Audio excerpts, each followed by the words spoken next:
नमस्कार। Youth publication के इस एईडीओ वाला सीरीज का ये आखिरी सेट होगा, क्योंकि इस बुक में वॉल्यूम 2 में मात्र 25 सेट है और ये आज प्रैक्टिस सेट नंबर 25 को हम लोग प्रैक्टिस करेंगे। इससे पहले 24 हो चुका है, जो कि आप प्ले लिस्ट में जाके देख सकते हैं।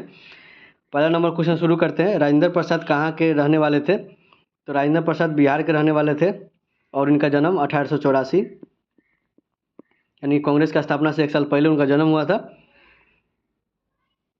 और इंडिया डिवाइडेड इनका एक पुस्तक है, इंडिया डिवाइडेड। संशोधित मूल्य वर्धित कर यानी कि मॉडिफाइड वैट संबंधित है किस चीज़ से? ये संबंधित है उत्पादन कर से। उत्पादन कर से संबंधित है मॉडिफाइड वैट। किस तरह की बेरोजगारी चंद बेरोजगारी के रूप में जानी जाती है? ये बेरोजगारी कौन सी है? ये बेरोजगारी होती है जहां आवश्यकता से अधिक लोगों को रोजगार दे दिया गया हो। जैसे भारत में कृषि इसका एग्जाम्पल है। कृषि में 4 लोग मिल करके भी 1 कट्ठा जोताई कर रहा है, 8 लोग मिल कर भी 1 ही कट्ठा जोताई कर रहा है। तो ये जो 4 लोग हैं, ये प्रचंड बेरोजगारी का जूझ रहा है। निम्नलिखित में से कौन सा भूमि स्रोत के अंतर्गत नहीं आता है? तो भूमि के स्रोत के अंतर्गत कौन नहीं आता है? तो वैसा जो जिसका उपयोग होता हो, जो प्राकृतिक और बनावट रूप से है, वो इसमें नहीं आता है। तो ऑप्शन नंबर ये सभी बनावट का है। तो ये सभी उपयुक्त में से सभी। ये भूमि का स्थान, उपजाऊ संरचना, ये सब बनावट है। वैसा भूमि जो उपयोग दर्शाता हो वो होता है कौन सा? स्रोत। 5 नंबर क्वेश्चन, विश्व का सबसे बड़ा द्वीप कौन सा है? तो विश्व का सबसे बड़ा द्वीप तो कौन सा? इस चारों में होगा न्यू गिनी। और ग्रीनलैंड सबसे बड़ा द्वीप है और इस तीनों ऑप्शन में न्यू गिनी इसका आंसर हो जाएगा। सेकेंड नंबर पर दुनिया का सबसे बड़ा न्यू गिनी होता है। निम्नलिखित में से कौन सा जोड़ी सुमेलित नहीं है? इसमें कौन सा जो जोड़ी है वो सुमेलित नहीं है? छठा नंबर क्वेश्चन। तो डोडा बेटा तमिलनाडु, नीलगिरी हिल्स का सबसे ऊंची चोटी डोडा बेटा, सही है। गुरु शिखर राजस्थान, अरावली हिल्स, सही है। गोरखनाथ गुजरात, सही है। महेंद्रगिरी कहाँ है? उड़ीसा में है, ये गलत है। ऑप्शन नंबर डी इसका सही आंसर हो जाएगा। सन 1938 में भारतीय राष्ट्रीय कांग्रेस का अध्यक्ष निर्वाचित हुए थे, कौन हुए थे? तो सुभाष चंद्र बोस थे, सुभाष चंद्र बोस। और अधिवेशन कहाँ हुआ था? तो अधिवेशन हुआ था हरिपुरा में। ये 51वां अधिवेशन था, हरिपुरा। 2001 के 11 के दशक में निम्नलिखित जिले में से किसमें सबसे अधिक जनसंख्या वृद्धि हुआ था? तो जनसंख्या वृद्धि सबसे अधिक कहाँ हुआ था? ये हुआ था मधेपुरा में। लेकिन इस चारों ऑप्शन में से कौन सा होगा? ये किशनगंज होगा, ऑप्शन नंबर डी। बिहार के नवीनतम वार्षिक प्रति व्यक्ति बिजली का उपयोग में कौन स्थान है? तो सबसे न्यूनतम है, भारत में सबसे न्यूनतम है प्रति व्यक्ति बिजली खपत के मामले में। बाढ़ सुपर थर्मल पावर स्टेशन, जो बाढ़ सुपर थर्मल पावर स्टेशन है वो कहाँ है, किस राज्य में है? तो ये बिहार में है और पटना जिला में पड़ता है, पटना बाढ़। अगले नंबर क्वेश्चन पे आते हैं। क्वेश्चन नंबर हो जाएगा 11 नंबर क्वेश्चन कर रहा है कि बिहार में स्थित डालमिया नगर मुख्य उद्योग है। तो डालमिया नगर कहाँ है? डालमिया नगर है रोहतास जिला में और यह कागज, सीमेंट, चीनी, वनस्पति तेल के लिए मुख्य उद्योग था। ये नमक सत्याग्रह के दौरान बिहार में लोगों ने नमक बनाने के साथ साथ किस कर के विरुद्ध द्वारा सरकार का विरोध किया? तो ये चौकीदारी कर नहीं देने का विरोध किया था वो लोग। तो ऑप्शन नंबर ए, और ये हुआ था सविनय अवज्ञा आंदोलन के समय में।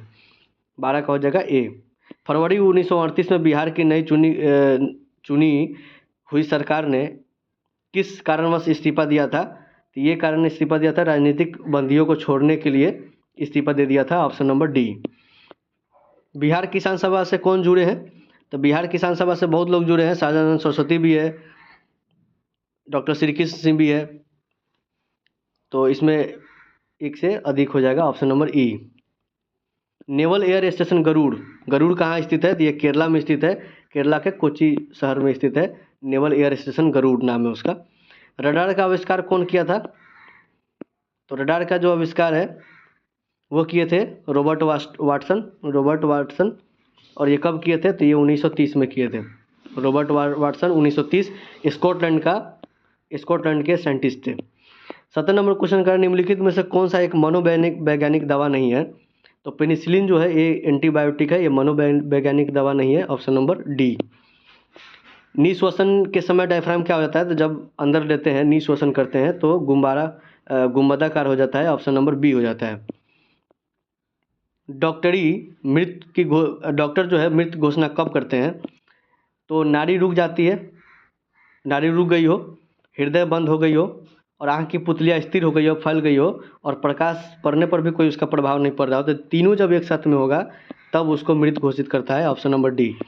मानव शरीर में निम्नलिखित में से कौन सा ग्रंथि जोड़े में मौजूद होती है? तो किडनी के ऊपर जो ग्रंथि होता है वो अधिवीर ग्रंथि, यहाँ पे किडनी के ऊपर में होता है दोनों जगह, ये जोड़े में अवेलेबल होता है। तो ऑप्शन नंबर हो जाएगा ए, 20 का ऑप्शन हो जाएगा ए। 21 नंबर क्वेश्चन कर रहा है कि प्रकाश की ओर पौधे का झुकाव किस कारण से होता है? तो ये ऑक्सीजन हार्मोन के कारण होता है। ये क्यों होता है? तो छायादार भाग की ओर ऑक्सीजन का जो विसरण होता है इस कारण से होता है। Option number C. निम्नलिखित में से कौन सा एक वनस्पतिक हार्मोन है? तो इन तीनों में से साइटोकाइनिन है। और साइटोकाइनिन क्या काम करता है? तो सेल डिवीजन का काम करता है। सेल डिवीजन, कोशिका विभाजन का काम करता है साइटोकाइनिन वनस्पति हार्मोन में। आणविक ऑक्सीजन का पत्तियों का से निकलना कौन सी भौतिक प्रक्रिया है? आणविक ऑक्सीजन का पत्तियों से निकलना ये प्रोसेस क्या कहलाता है? तो ये विसरण के कारण होता है और ये फोटोसिंथेसिस यानी कि प्रकाश संश्लेषण विधि के समय होता है जब पत्तियों से ऑक्सीजन बाहर निकल जाता है। हाइड्रोक्लोराइड एसिड यानी कि HCl कांच की बोतल में नहीं रखा जाता है क्योंकि ये जो सिलिकॉन डाइऑक्साइड होता है, सिलिकॉन डाइऑक्साइड कांच में, उससे ये अभिक्रिया कर लेता है। ऑप्शन नंबर डी इसका सही आंसर हो जाएगा। पक्षी अपने नाइट्रोजन युक्त बेकार पदार्थों को किस रूप में उत्सर्जित करता है? तो पक्षी जो है ये यूरिक एसिड के रूप में उत्सर्जित करता है। इससे रिलेटेड 4 बात याद रखिएगा। जो भी जानवर ऐसा है जो अमोनिया को स्रावित करता है तो उसको बोलते हैं अमोनोटेलिक। जो यूरिया का स्रावित करता है तो उसको बोलते हैं यूरेथेलिक। जो यूरिक अम्ल का करता है तो यूरिकोटेलिक कहते हैं उसको। और मकड़ी के याद रखिएगा, मकड़ी का जो स्रावित करता है वो गुआनिन कहा जाता है, गुआनिन। चलिए अगले क्वेश्चन पे आते हैं। Question number 26। दो रंगहीन गैस को मिश्रित करने पर गहरे भूरे रंग की गैस बनती है, वो कौन सा है?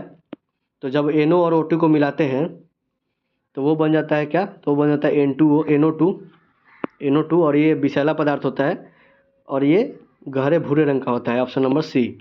साबुन में आमतौर पर बिथियोनल का प्रयोग निम्नलिखित में से किस कारण से किया जाता है? तो ये किस लिए करते हैं? तो ये एंटीसेप्टिक के लिए करते हैं, रोगाणुरोधक के लिए करते हैं, एंटीसेप्टिक का उपयोग के लिए करते हैं। Option number D. वह तत्व जो मानव पसीने के माध्यम से उत्सर्जित होता है, तो मानव पसीने के माध्यम से बहुत सारा चीज़ उत्सर्जित होता है। पोटेशियम, कैल्शियम, मैग्नीशियम, जास्ता, लोहा, क्रोमियम, बहुत सारा चीज़ होता है। पानी भी होता है उसमें। तो ऑप्शन नंबर ई हो जाएगा, एक से अधिक। निम्नलिखित में से सबसे भारी धातु कौन सा है? तो इन चारों में से प्लेटिनम जो है सबसे भारी धातु है। Option number D. वनस्पतिक तेल से वनस्पति घी बनाने के प्रयुक्त होने वाली गैस कौन सी है? तो ये गैस कौन सी होती है? ये हाइड्रोजन गैस होती है। और इस प्रोसेस को क्या कहते हैं? तो ये हाइड्रोजनीकरण बोलते हैं। ऑप्शन नंबर ए हो जाएगा इसका आंसर, हाइड्रोजनीकरण बोलते हैं इसको। 31 नंबर क्वेश्चन। 31 नंबर क्वेश्चन का समुद्री ताप ऊर्जा का उत्पादन निम्नलिखित में से किसके कारण होता है? तो ये समुद्री ताप ऊर्जा किस कारण से होता है? तो ये हो जाता है समुद्र के विभिन्न सतहों पर तापांतर के कमी के कारण। समुद्र के विभिन्न स्तरों पर तापांतर के कमी के कारण ये ऊर्जा का, समुद्री ताप ऊर्जा का उत्पादन होता है। चुंबकत्व में अनुचुंबक सिद्धांत निम्नलिखित में से किसके द्वारा प्रदर्शित किया जाता है? मतलब सिंपल से अब क्वेश्चन ये है कि इसमें चारों में से अनुचुंबक कौन है? तो अनुचुंबक का जो एग्जांपल होता है वो प्लेटिनम है, सोडियम है, ऑक्सीजन है, एल्युमिनियम है। तो इसमें प्लेटिनम हो जाएगा। Option number D. एक्सरे में जो वर्गाक्षर है एक्स, इसका मतलब क्या है? तो जब एक्स का खोज किया गया था, एक्स का खोज कब हुआ था? तो 1895 में खोज किया गया था, रॉन्जन किए थे। तो रॉन्जन जब खोज किए थे इसका, तो इसका ये अज्ञात चीज़ था और मैथ में अज्ञात चीज़ को एक्स से डिनोट करते हैं, इसलिए एक्सरे उसको बोल दिया गया था। तो ऑप्शन हो जाएगा ई। पृथ्वी के चुंबकीय क्षेत्र में रखे गए बार यानी कि चुंबक जिसका उत्तरी ध्रुव भौगोलिक उत्तर दिशा की ओर स्थित है कि चारों ओर उदासीन बिंदुओं की संख्या कितना हो जाएगा? तो उस समय 2 हो जाएगा, बचा हुआ 2 बचेगा। नॉर्थ, साउथ, तो ईस्ट और वेस्ट 2 हो जाएगा। दाब के बढ़ने पर किसी पदार्थ के उबाल बिंदु यानी कि बॉइलिंग पॉइंट पर कैसा प्रभाव पड़ता है? तो दाब जब बढ़ेगा तो बॉइलिंग पॉइंट भी बढ़ जाएगा, तब बढ़ेगा। Option number A. निम्न में से कौन सा ऊष्मा का सबसे अधिक कुचालक है? इसमें इस चारों में से सबसे पारा है और इसका जो चालकता होता है वो 8.3 होता है मात्र।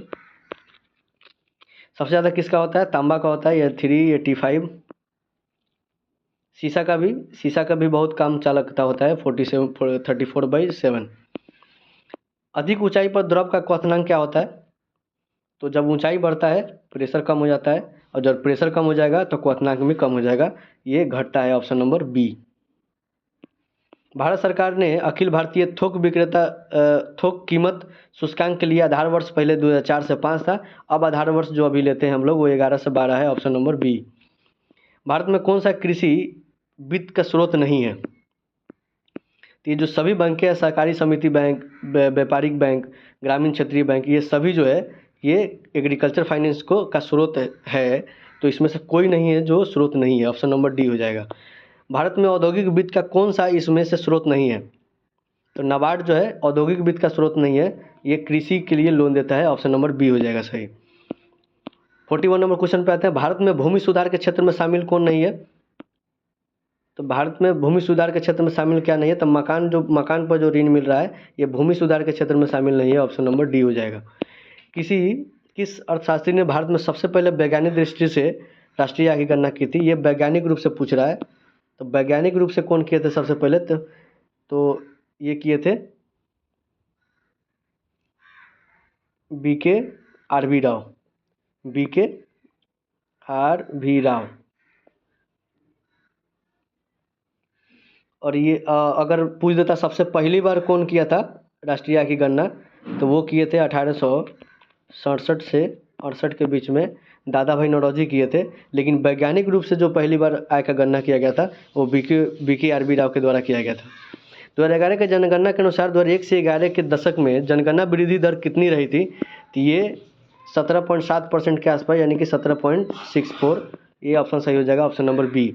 भारत की पहली पंचवर्षीय योजना का आधार क्या था? तो ये हेरल्ड डोमर मॉडल था। ऑप्शन नंबर ए हो जाएगा। 44 नंबर क्वेश्चन का ऑप्शन नंबर ए। और ये कब से कब तक रहा था? तो 1951 से 1956 तक रहा था। इसमें जो टारगेट रखा गया था 2.1 के वृद्धि रखा गया था, लेकिन हुआ कितना? 3.6, यानी कि ये सफल रहा था। इसका लक्ष्य क्या था? तो लक्ष्य था कृषि पर विस्तार, कृषि और सिंचाई क्षेत्र का दिया गया प्रथम।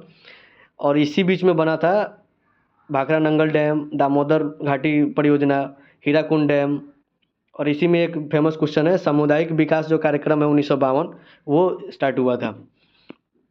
अगले क्वेश्चन पे हमें पहली ही अवस्था में राष्ट्रपति किस अवधि के लिए वित्तीय आपातकाल की घोषणा कर सकता है? तो पहली अवस्था में 2 महीने के लिए कर सकता है। ऑप्शन नंबर हो जाएगा बी। वित्तीय आपातकाल 45। अब वित्तीय आपातकाल कहाँ है? तो 360 नंबर आर्टिकल में है। 108वें संविधान संशोधन बिल को दूसरे नाम से किसे जाना जाता है? तो ये जो महिला का सीट का आरक्षण बिल लाया गया था वो 108वां संविधान संशोधन बिल था। मतदान की न्यूनतम आयु 18 वर्ष किस संविधान संशोधन से हुआ? तो ये कौन सा संविधान संशोधन था? तो ये था 61वां। Option number D. ये आया था 1988 में। और इसमें 326 नंबर आर्टिकल में चेंज किया गया था, जो कि 21 था तो 18 कर दिया गया। प्रायः किसकी सलाह पर राज्य में राष्ट्रपति शासन लागू होगा? तो राज्य में अगर राष्ट्रपति शासन लागू करना है तो वहाँ के गवर्नर का सिफारिश लेना जरूरी है। Option number C. और राष्ट्रपति शासन लगता कब है? तो ये 356 आर्टिकल से लगता है।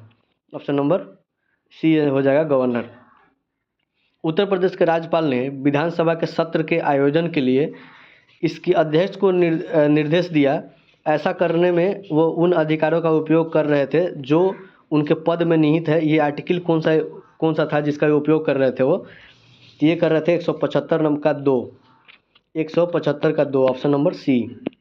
भारतीय संविधान के निम्नलिखित अनुच्छेद में कौन सा राज्य की विधानसभाओं के निर्वाचन का प्रावधान प्रस्तुत करता है? तो ये कौन सा आर्टिकल है? तो ये आर्टिकल है 170।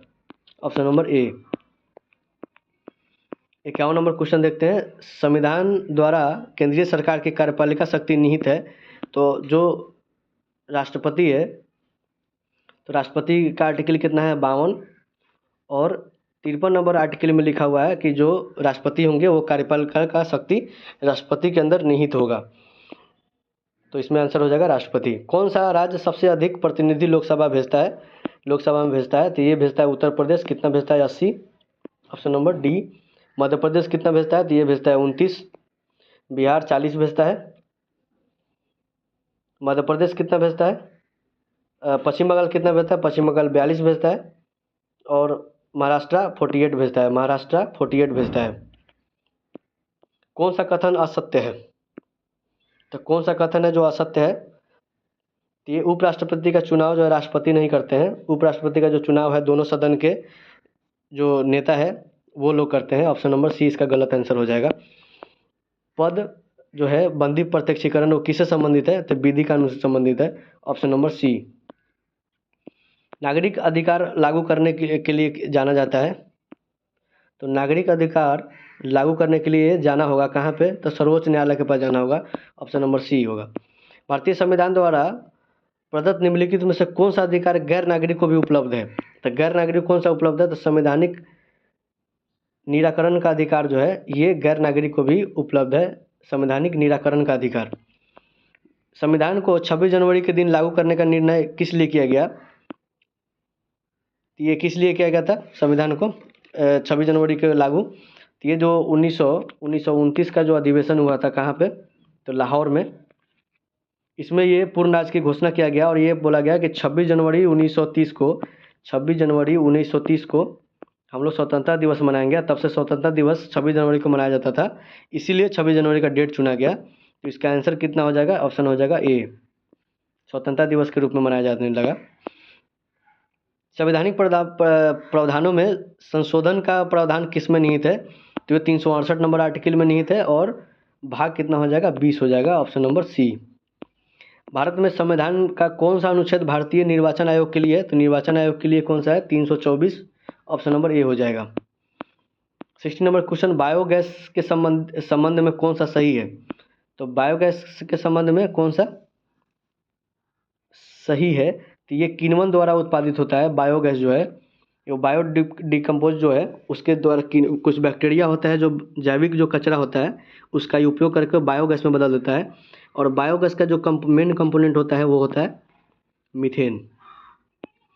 ओजोन अवक्षय का कारण क्या है? तो ओजोन अवक्षय का कारण से हो सकता है हमको त्वचा कैंसर, स्किन डिजीज। वायु में सर्वाधिक मात्रा में पाया जाने वाला घटक कौन सा है? तो वो घटक है नाइट्रोजन, लगभग 78%। ऑक्सीजन कितना होता है? तो वो होता है 21%। हवा की गुणवत्ता एवं वायु प्रदूषण नियंत्रण में एसपीएम प्रयोग होता है। एसपीएम का तात्पर्य क्या है? एसपीएम क्या होता है? Suspended particle matter. Suspended particle matter, इसका आंसर हो जाएगा निलंबित कणिका तत्व। Option number B. निम्नलिखित में से कौन सी एक खाद्य श्रृंखला है?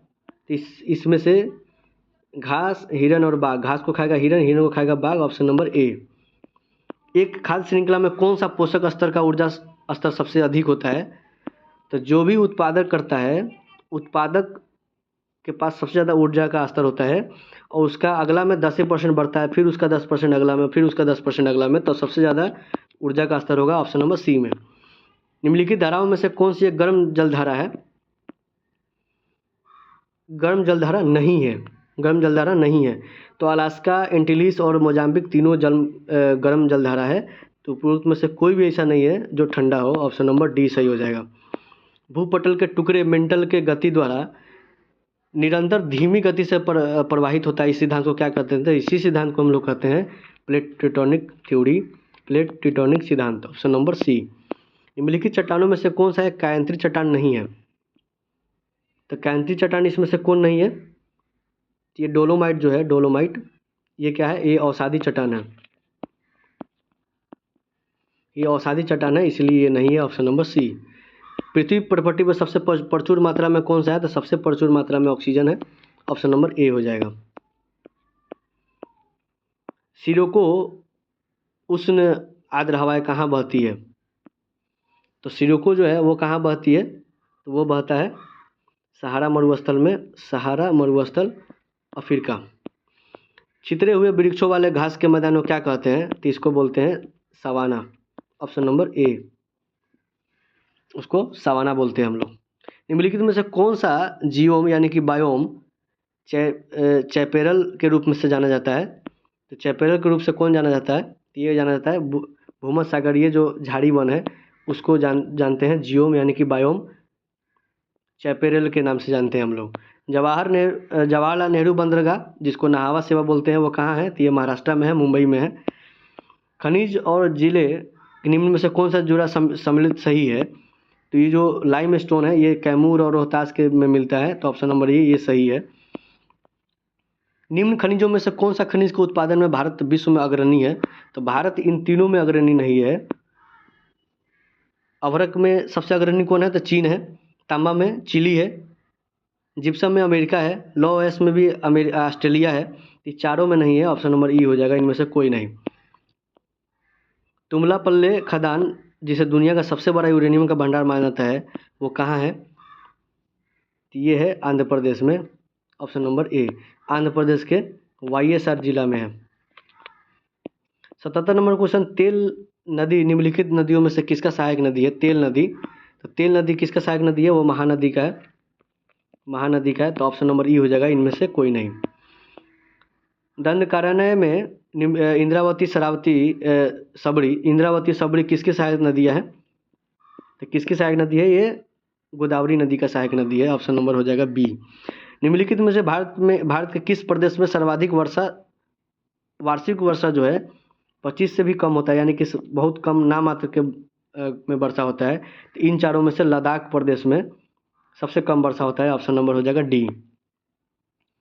दक्कन कृषि राहत अधिनियम, तो दक्कन कृषि राहत अधिनियम कब, किस वर्ष पारित किया गया? तो ये किस वर्ष पारित किया गया था? ये किया गया था 1879, option number A. 81 number question है, भारत में 3 कटिया पद्धति नील की खेती के लिए भूमि का कितना भाग लिया गया? तो 1 बीघा में 3 कट्ठा, यानी कि 20/3, तो ऑप्शन नंबर सी। फराजी आंदोलन के विरोध में 1893 में ढाका में तायूनी आंदोलन किसने चलाया था? तो तायूनी आंदोलन किसने चलाया था? तो ये चलाया था जौनपुर के करामत अली जौनपुर के, ये फराजी आंदोलन चलाया था। कहाँ पे? ढाका में। कब? 1893। पंजाब हिंदू सभा की स्थापना किस वर्ष हुई थी? तो पंजाब हिंदू सभा की स्थापना हुआ था 1909 में। और 1909 में किसके द्वारा किया गया था? तो ये थे लाला लाजपत राय, बालचंद्र और सादी अली के द्वारा किया गया। और इसका स्थापना हुआ था 1909 में। और पहला अधिवेशन 1909 में हुआ था। कहाँ पे? लाहौर में हुआ था। और इसका अध्यक्षता किए थे मदन मोहन मालवीय। 1909 में ही मार्लो मिंटो सुधार अधिनियम आया था। फरेजी आंदोलन शुरुआत कहाँ से किसने किया था? तो फरेजी आंदोलन का शुरुआत किसने किया था? तो ये किया था शरियतुल्लाह, हाजी शरियतुल्लाह। ये कब हुआ था? 1838 में। यंग इंडिया पत्रिका का संपादन किसने किया था? तो ये संपादन करते थे कौन? ये महात्मा गांधी करते थे। Young India Mahatma Gandhi, option number B. The wheel of history, इतिहास के पहिए नामक पुस्तक का द्वारा रचना किया गया था। द व्हील ऑफ जो हिस्ट्री है वो राम मनोहर लोहिया जी का है। तो राम मनोहर लोहिया जी का है द व्हील ऑफ हिस्ट्री, इतिहास के पहिए। Mahatma Gandhi and Bihar and reminiscences का लेखक कौन थे? तो ये राजेंद्र प्रसाद थे, ऑप्शन नंबर ए। 87 का हो जाएगा ए। 1887 के विद्रोह के मध्य नाना साहेब ने अपने आप को मुगल सम्राट का क्या घोषित किया था? तो मुगल सम्राट का उप घोषित किया था नाइब, ऑप्शन नंबर ए हो जाएगा। और नाना साहब कहाँ से लड़े थे? ये कानपुर से लड़ रहे थे। झांसी की रानी लक्ष्मीबाई का मृत्यु कहाँ हुआ था? तो ये ग्वालियर में हुआ था। और मृत्यु कब हुआ था? तो ये 18 जून 1858 को हुआ था। उनका जन्म कब हुआ था? तो 1835 को।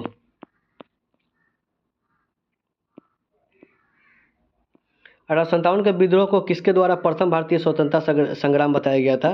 तो ये बी.डी. सावरकर ने एक बुक लिखा था, उसमें ये बताया था कि 1857 का जो विद्रोह है भारतीय इतिहास का पहला स्वतंत्रता संग्राम है। 91 नंबर क्वेश्चन देखते हैं, मुगल सम्राट में किसने आलमगीर की उपाधि धारण किया था? तो आलमगीर का उपाधि धारण करने वाला कौन था? औरंगजेब था। 91 का हो जाएगा सी। 12वें नंबर क्वेश्चन, पद्मावत किसके द्वारा लिखा गया था? तो ये मलिक मोहम्मद जायसी, ऑप्शन नंबर सी हो जाएगा, मलिक मोहम्मद जायसी। किसके शासनकाल में गुप्त चित्रकला सबसे उत्कर्ष पर थी? तो उत्कर्ष पर किसके द्वारा थी? तो ये जहांगीर के समय थी।